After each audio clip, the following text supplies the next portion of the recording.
Just found out about my wife's affair. My wife's 20 years a couple, 8 married behavior over the last 8 weeks made me believe she was being unfaithful. I was proved right this week whilst on holiday when I found a text message from her work colleague that was sexually explicit. I confronted her and she admitted everything. Essentially a kiss at a work party, breakfast at work regularly and flirting by text message until he asked her to go for dinner and conveniently had a hotel room booked where they had sex. She continued to reply to his sexual messages as recently as the day I caught her. For context, I haven't been the best husband. Whilst I haven't cheated, I have neglected her sexually for a long time by focusing on my career and our lifestyle. She said I wasn't giving her what she needed to be fulfilled, and after resenting her colleagues' advances for months, she went with it when feeling low. I understand this and accept my part. I don't accept the betrayal. I'm comforted that she told me everything. It wasn't a complete admission straight away, but over a 5-hour conversation I got it all. She says she still wants to be with me, but there are so many red flags. 1, she said she would call it off and wanted to do it with him in person. 2, she doesn't want his wife finding out or his life ruined. 3, she still wants to attend a work party knowing he will go. SH describes the last 2 months as a summer affair that would fade out as they had ground rules not to let it affect work or personal lives. I'm angry at day 2 since confession day. We have a 6-year-old boy and a truly amazing wider family group. Her actions are totally out of character, so we are all completely shocked she did this. I'm angry the man she cheated on me with goes home to his wife and family unscathed and my world has fallen apart. I've just turned 40 and need to make some serious decisions about how to move forward. Essentially cut and run or repair and try to make it work. I'm not 100% convinced what my wife wants. She's not street smart and a little naive. I imagine she just wanted to feel wanted so desperately that she made the ultimate choice to be unfaithful. Help. And sorry to all you other people experiencing the same. Sucks so bad. Redditor's reactions. Story 2 after. Redditor 1, hi you auto absolute. First all, sorry you are in this mess. Okay, first mistake is that she does not get to call the shots. So whatever she wants moving forward is irrelevant. Meaning the 3 points you mentioned is not something she can demand.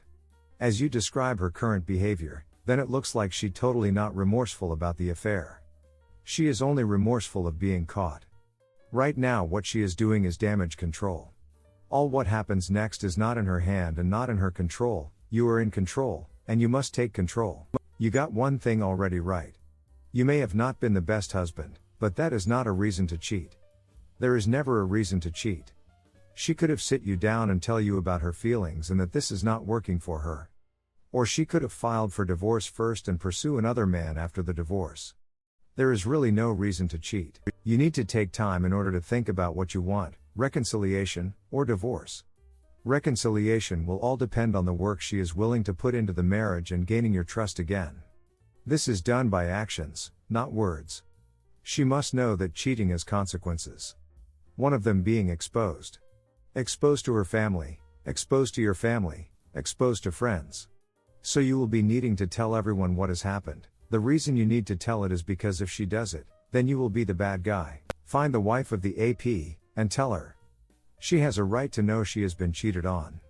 It looks like your wife is more concerned about the well-being of her AP than about you. She does not want to ruin his life, but is perfectly fine by ruining yours by cheating on you. So no, she does not get to say what happens. Go find the wife and tell with proof. Do it undercover so your wife does not know you are doing this and cannot warn the AP. Go see a lawyer, find out what divorce looks like for you. You do not have to file yet, but it is good to know what your options are. Get your finances in order, start splitting it, cancel joint accounts and only pay what you have to pay. Have your paycheck paid on an account which is only on your name. Only transfer the joint costs from it, like mortgage and so on, keep the rest. When it comes to divorce, then this will help you. Maybe she will be having less spending money by this, but that is just the consequence of cheating. If she really wants so save the marriage, she needs to go no contact with the AP. If they are likely to run into each other at work, then she needs to find another job. This is a very hard rule. Go work on yourself. Go work out hard, work hard, eat healthy, stay off alcohol, study. These things will keep your mind busy, but will also have a great effect in the long run. These are just a few of the basic things. If I am being honest, I think you should file. Why? It looks like she is totally not remorseful, she thinks she can set the rules. She still wants to see the AP, with great possibility she will cheat again. She is only sorry for being caught and is doing damage control now. So I think you should file, but in a way she does not see it coming. For example, if you manage to see the wife of the AP in person to tell her husband cheated on her with your wife, at the same time have her served at her work. She will freak out, tell the AP, who will in turn tell her that his wife knows of the affair as well. But whatever decision you make, right now she is not the one telling what is going to happen. And expose her to everybody, tell what happened, or she will, but she will not tell she cheated. Take care. Mr. Big Bull, Redditor follow up, get an STD check and I recommend that the wife of the AP also does too. It sounds local he may prey on women but who knows. Redditor 2, no she is gaslighting you. There is no remorse in your wife. She does not get to dictate what happens next. You may have neglected her but should have come to you and left you instead of cheating. You will expose her AP to his wife. You will file for divorce even if you plan to reconcile. You can always rescind the filing. Contact a lawyer immediately and see what your options are. You expose both your wife and AP to company HR and threaten to sue the company if no actions are done. Redditor follow up.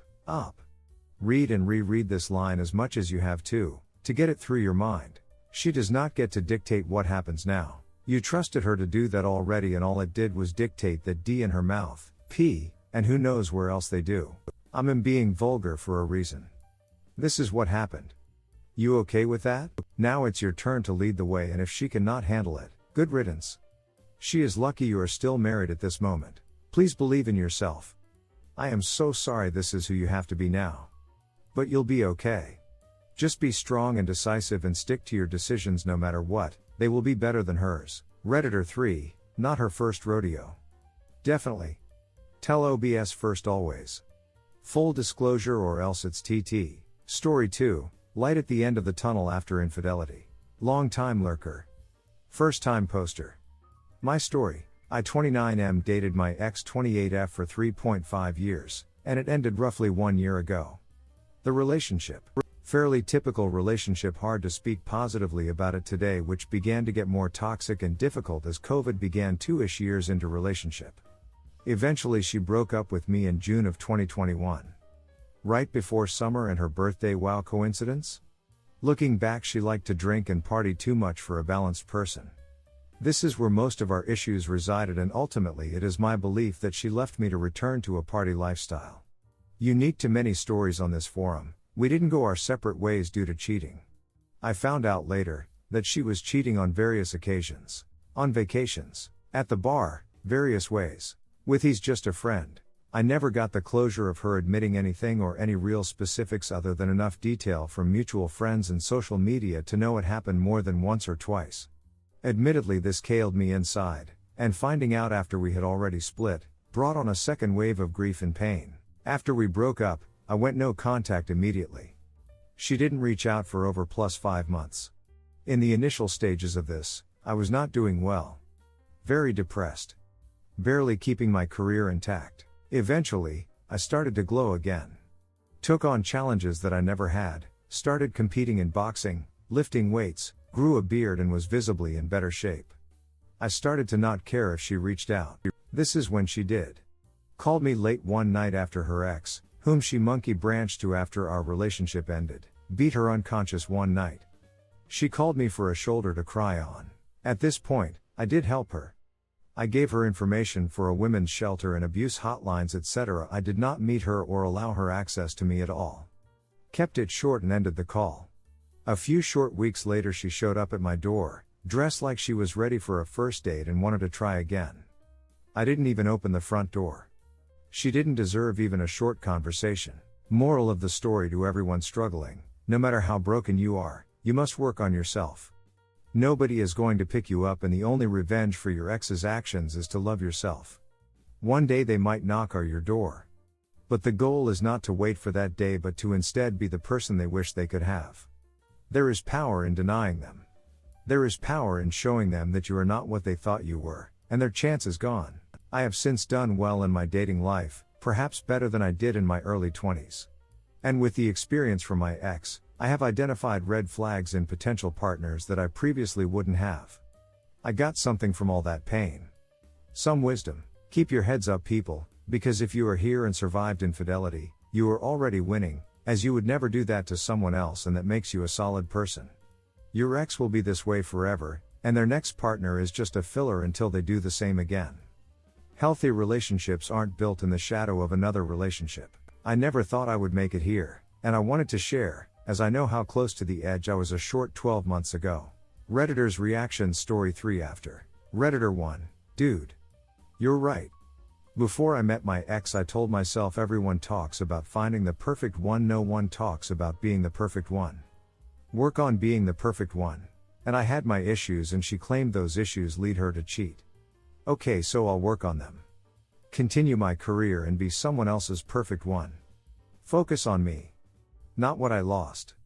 And maybe one day someone else will see what they lost. Op answer. Perfect is something to strive for, but something none of us will achieve. Anyone who blames cheating on others is simply too immature to accept their mistakes.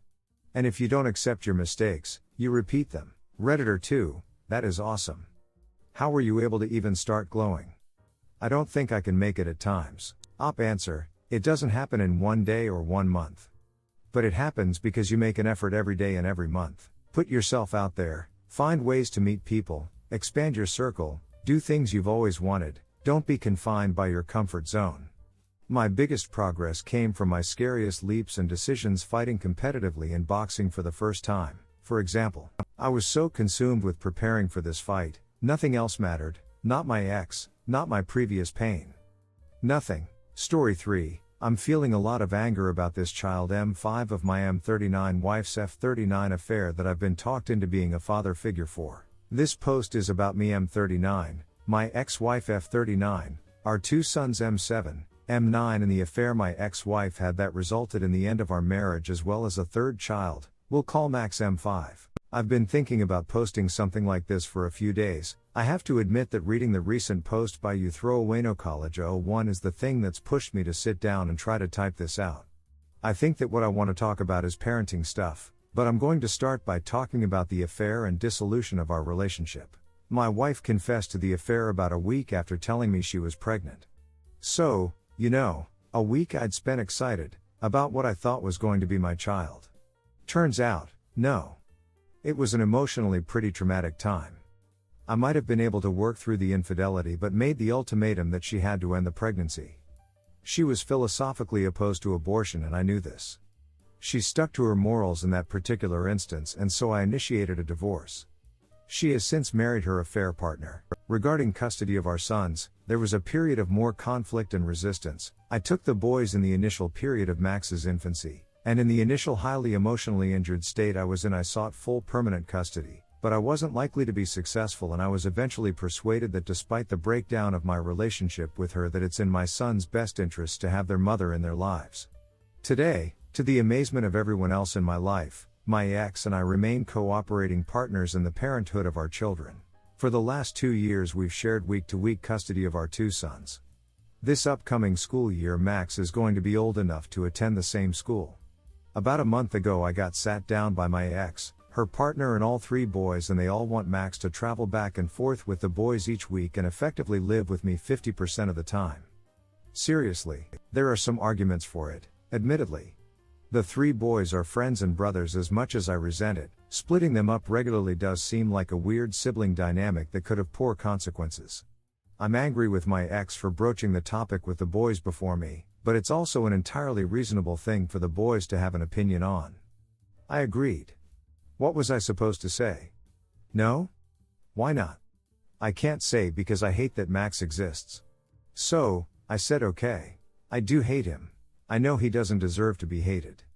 I know he's no more responsible for the circumstances of his conception than any of us. But knowing that doesn't seem to matter. He's a walking, talking reminder of all the worst emotions that I've ever felt. I'm coming to end of his 2nd week staying with us and the boys. We have moved him into my home and made space for him. I hate the sound of his voice. If he needs help in the kitchen, I am immediately annoyed with no good reason. I'm constantly angered by his limitations that are entirely in line with being a 5-year-old, things I would never get angry with my sons over. I'm short-tempered and just energized with this useless visceral anger. I feel like the last years of my life have been a carousel of humiliations and degradations. The only way I've been able to keep everything together is constantly repeating to myself that pragmatic argument that no matter how authentic my grievances are and no matter how justified I am in my anger, it doesn't help me or my sons for me to devolve into an embittered rage hermit. Just hold my tongue, breath deep and force myself to do the thing that will actually help. So I remain in regular contact with their mother, and I talk to her politely, on the topics that I have too. Since recognizing that I don't have the legal power to exclude him from my sons' lives, I have been cordial with Max's father. That I've been able to do these things has been the only thing about myself worth feeling good about. But maybe it's not worth feeling good about. Maybe I regret being civil. Because in Max's presence that pragmatic argument is just not enough. It's like all the anger I've set aside through sheer force of will returns at once and possesses me while I have to talk to him. I thought I was doing the right thing. But if I had remained combative and negative, I never would have ended up in this position. What do? I'm constantly thinking I want to back out, to say no, I can't do this, I'm sorry. But how could I justify that?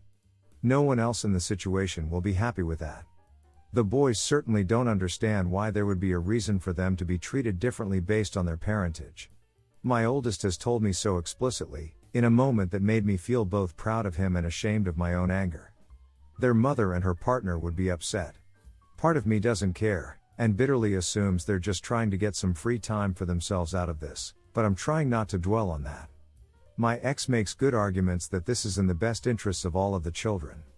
But part of me just remembers how long she lied to me and how totally I trusted her in that time.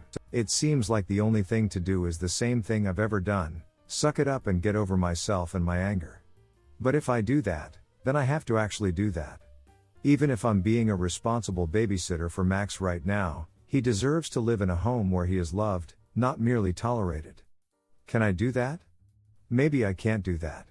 I'm scared of a path forward where I can't work up the nerve to back out of this arrangement and consign myself to getting over it, and then I actually don't get over it, but rather dwell ever angrier with how my life has turned out and take it out on the undeserving around me. Update: I'm feeling a lot of anger about this child M5 of my M39 wife's F39 affair that I've been talked into being a father figure for. Hey everyone, it's been a few weeks since you heard from me. I guess I'm kind of in a spot to update now. So, my post got a lot of feedback and it was pretty much unanimous.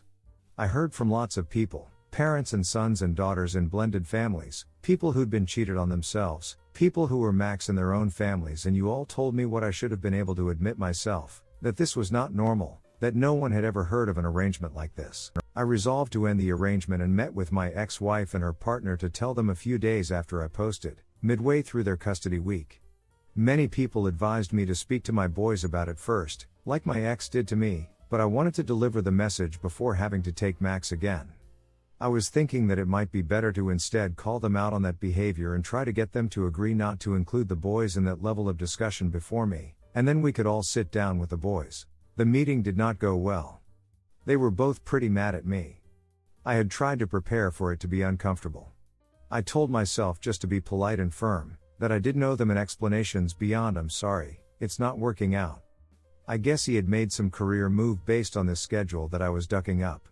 In hindsight, I do feel sort of responsible for that frustration, in that I regret agreeing to this arrangement in the first place. But in the moment I really was not giving a duck about this man's work-life balance. Then, he said something about how I wasn't being fair, that they just wanted a fair custody arrangement.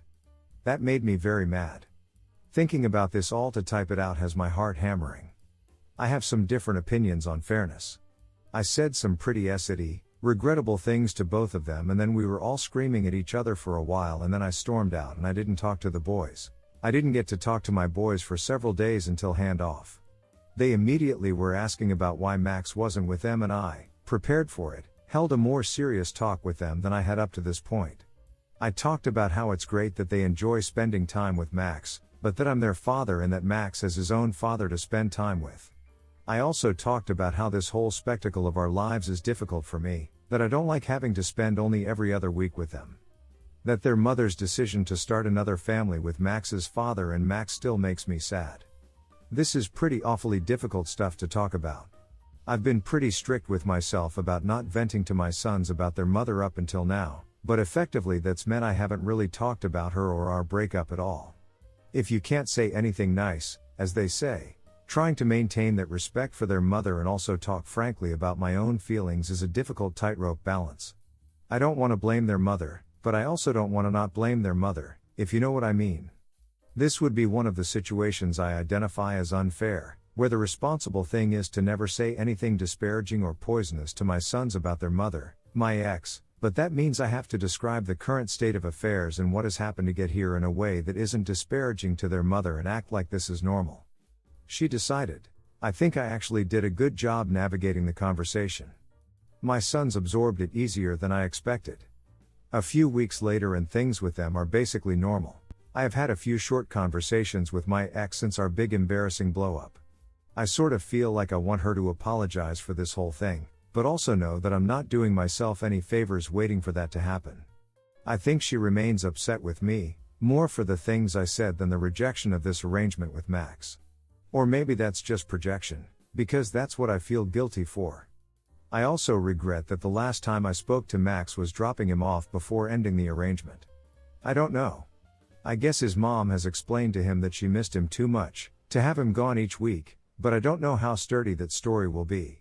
Rereading my last post has me feeling pretty shameful of how I talked about Max.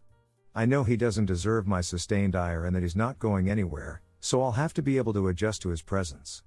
I'm obviously holding on to a lot of anger that is really about my ex-wife, but she isn't obligated to give a s about that and I am obligated to interact with her politely, so I guess that anger just got set aside and then vented onto Max just because he was there in my face, but that was my own fault. So, I sort of expect things will pretty much return to normal from here.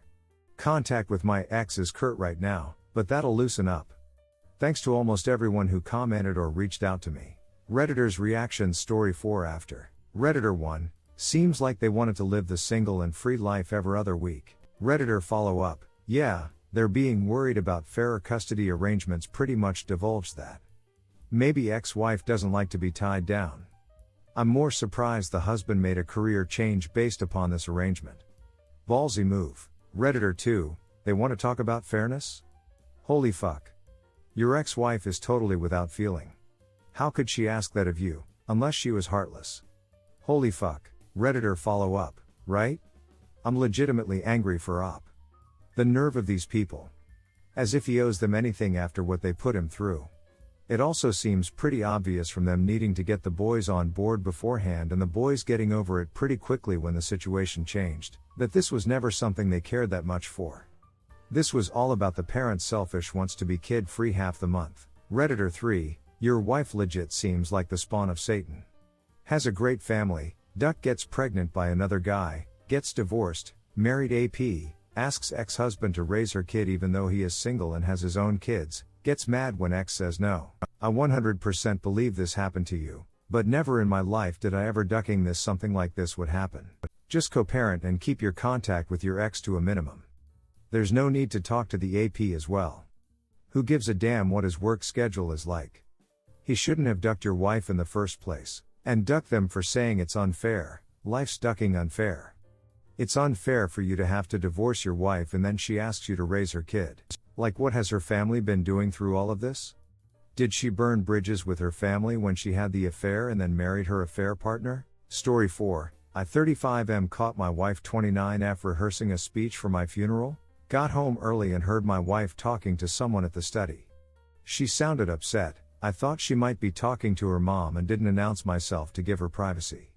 But I think I heard her say my name, so I lingered for a second. And then I heard her say my late husband. She was giving a monologue, saying things about me like in eulogy or like she was talking about me, after I died, to someone who didn't know me. I couldn't stay in the city after my husband passed, everything reminded me of him. I had to sell the house even though I loved it so much, we had just bought it. We just bought a house she loves. Things like that. Details about me and our life. It was weird AF. I walked in and hey, what's going on? Thinking she might be on the phone, but she wasn't. She got startled and said she was reading a book out loud. I think her eyes were watering, but I could be imagining things. I don't think she had a book on her. I am not a big reader myself. Is this something people do? read books out loud and get emotional? I asked what book it was. She said it's personal and changed topics, telling me family stuff. Is this normal? Have you ever thought about your loved ones passing away and what you would say? Edit. Guys, thanks for all the comments.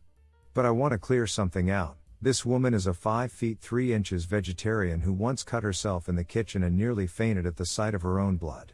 Thank you for your concern, but she cannot stomach murder, I tell you. She closes her eyes on action movies when Tom Cruise needs to jump off a building. I understand you are all saying better safe than sorry, but if I accept that being murdered by my wife is a possibility, trust is gone and I might as well file for divorce. And it seems a bit too much for the info I have so far. If I tell a friend or family member, they will never look at her the same even after I find out what the actual FCK happened. If I tell a lawyer or the police and tomorrow I get killed on an unrelated accident, I will be burdening this innocent woman I love for the rest of her life. Having said that, I still think it was a very creepy thing, habit, behavior, whatever. I was just creeped out and said nothing. But now I am more curious than I am creeped and I will be asking her what is going on. I will update all you kind strangers. And I thank the ones who gave me non-violent possibilities as well. Made me think that maybe she is just embarrassed over something silly and I should just ask her. Edit 2. It got weirder.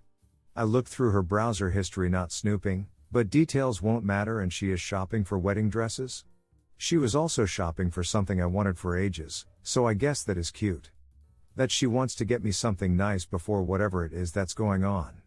Meeting a buddy for lunch, he knows her, so I will run this by him. Update I 35M caught my wife 29F rehearsing a speech for my funeral. There were 2 edits to this op. 1 to clarify, I don't believe this woman is capable of murder. 1. 2. I looked through her browser history, not snooping, but details won't matter and she is shopping for wedding dresses. Update.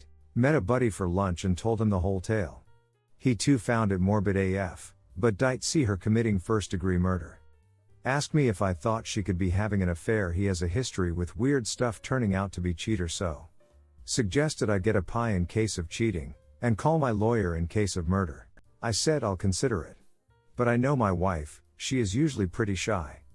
I'm still really thinking this might be something silly that got her embarrassed. Was it any other topic, I'd have asked right away. The funeral thing just got me creeped out and I probably would leave it alone if not for my growing curiosity. Buddy makes a point that there is no harm in calling my lawyer just to check on the procedure to change beneficiaries on life insurance and such, so I'm prepared in the event things go even more weird. I agree, no harm in that. Call the lawyer, tell him I'm discussing finances with the wife and we are thinking about changing both our beneficiaries, trying not to make it look like I suspect her. You know, he says he's stepping into a restaurant with a client, can he call me back? I move on with my work, have a long day, so, honestly, I forget about it. When I get home late at night, my wife is upset. And that is an understatement. I am quickly educated on 2 things that happened on her day. 1 lawyer called. He wasn't able to get a hold of me anywhere else. Was wondering what were the questions we had about changing the beneficiaries on life insurances.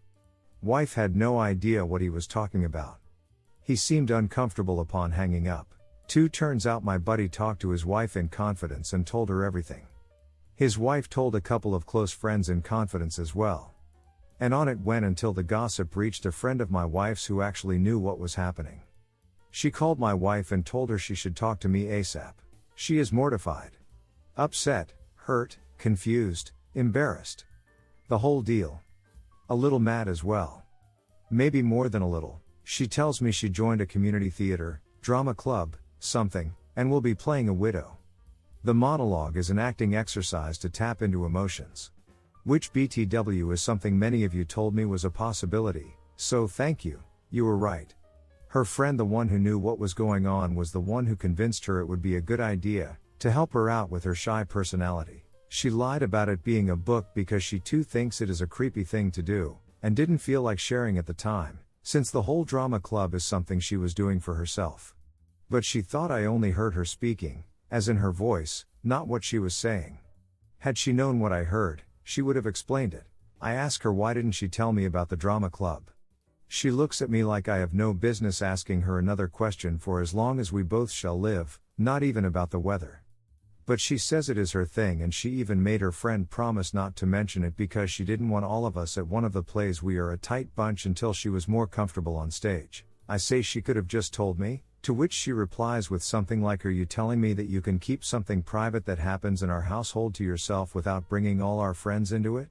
After the latest events, I don't have an answer for her. But I'm still missing a piece of the puzzle. So I ask, what about the wedding dress? This is when I realize this part of the story didn't reach her yet. She asks me what, and I have the pleasure of telling my wife I went through her personal computer. Now she is homicidal, grabs me by my shirt, drags me up to our closet and shows me the wedding dress in the making for the play. It is amateur theater, so they have more than one job, and she is also helping with the costumes, wardrobe, whatever it is called. She was looking online for cheap dresses or for styling ideas to make her own. She is quite skilled in making clothes and such, and the search history did say old or vintage wedding dress. She also shows me nun's clothes and a pirate's in her closet and asks me if that means she is attacking the British. By now I'm just wondering, what the duck is this play about? A bride, a pirate and a nun? Who the duck is writing this shit? But I'm guessing I shouldn't be talking anymore. She is pissed that I would think she is capable of murder enough to call our lawyer, that I told all our friends about her embarrassing monologue and went through her personal computer. Not to mention ruining the drama club she was enjoying. I just nod, apologize profusely, try to explain that things didn't happen quite like that, and show myself to the guest bedroom because we both know where this is going. She then tells me I can't even sleep there. Since my brother and his wife will be staying with us for a few days, she already changed the sheets and had everything cleaned and ready, and says you will just make a mess.